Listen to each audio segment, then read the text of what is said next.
Well, I'm very excited. I am getting something here in the mail related to the Gilkie Tent trailer. This is the Better Camping January-February 1964 magazine. And it was actually sent to someone, Robert Davis, in Terre Haute, Indiana. This is where some of the readers could write in a column. Gilkie Tent trailers. Enjoyed the September-October issue so much that I had to sit down and write a letter. The Embers column about the old-time trailers brought me to say my little piece in their defense, so to speak. So evidently the writer is responding to an article in the previous year about antique trailers. I am a proud owner of one of the few Gilkie Tent trailers left, I imagine. These were the 1927 and 1929 vintage. These trailers were made here in Terre Haute, and Warren Gilkerson, builder, is a very good friend of mine, which, as a side note, that's pretty amazing that the author here knows a Gilkerson. He was a big help to me when my son, Jim, and I put a few new bolts and tent canvas on it in 1959. This trailer was well built, workmanship and materials, and some, I might add, ideas that are in front of modern styles. Since the canvas top was permanently tacked in all around, the big problem was shrinkage in wet weather. To overcome this, long steel rods that shaped the tent had springs built in on all four corners, which allowed plenty of give in and out. As a side note, that was one of the patents Gilkie applied for and got. Also, to my knowledge, this is the only type of tent trailer that requires no outside support bars under the pull-out beds. Instead, cables run on the inside of the tent from the top framework to bed corner. Instead of flat hard surface side-out drawers, this Gilkie has a flat bed springs. Add the inner spring full-size mattress to this, and sleep is a wonderful word. Although the new modern styles are fancier in looks and design, this old model repays in comfort and dependability. Weighs in at 1,000 pounds, 1,500 fully loaded, yet it is only 7 by 5 feet road ready and 13 by 7 feet ready to sleep in.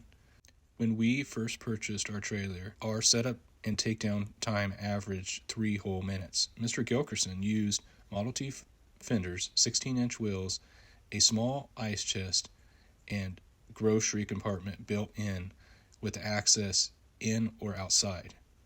A small table can be set up to run the length over the 2 compartments for stove and eating inside if conditions make it necessary. Lockers are built in on all 4 corners, and the door can be locked inside or out. Considering the time this trailer was built, any comparison with moderns makes it unique indeed.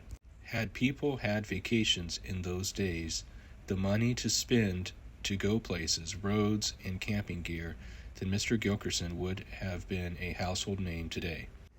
As a side note, I wonder if his conversations with Gilkerson influenced his thinking that basically because of the Depression, it made it very hard to sell tent trailers. We went through some of the advertisements and brochures of the Gilkie in the 1920s and found them quite interesting. This model was sold for $350. Trailers were shipped to China, Australia, New Zealand, South Seas, and Africa, as well as here in the USA. One of the old stars of the St. Louis Cards, Peter Martin, was a proud owner, and even Charles Lindbergh was a Gilkie camper. Too much too soon and too little profit soon put out this trailer on the shelf. 'Tis a pity, too, for anyone who owns a Gilkie will agree. I'm enclosing a snapshot of the trailer. H.L. Swander, Terre Haute, Indiana. If you haven't noticed already, there's a lot of details that are very similar to the trailer that I have. Before I go any further, I'll tell you the backstory. I was chatting with Linus, a vintage camper, and he sent me these pictures and an article from the 1968 Better Camping. He is also a Gilkie enthusiast, and this was a follow-up story to what I just read. You can read the full articles on the Pop-Up Camper website under the Gilkies. The article mentions that Homer Swander had been influential in getting Better Camping to award the Golden Hatchet Award to Warren Gilkieson. It mentions that Mr. Swander had purchased this trailer for $100 as a rustic relic in a half-burned barn. Jim Swander, the son, had painted the Roadrunner scene on the door in 1961 when he was 12 years old. The article mentions that the family had gone all over the United States, Canada, and Mexico, as we can see from the map on the side of the trailer. I wanted to give an update and just share the new information that I found out. So this trailer has history that's recorded, at least dating back to 1959. And it appears that it stayed in the Terre Haute area for most of his existence, at least until the Swander family passed it on. If anyone knows the Swander family, I would love to get a hold of them and hear more about the history.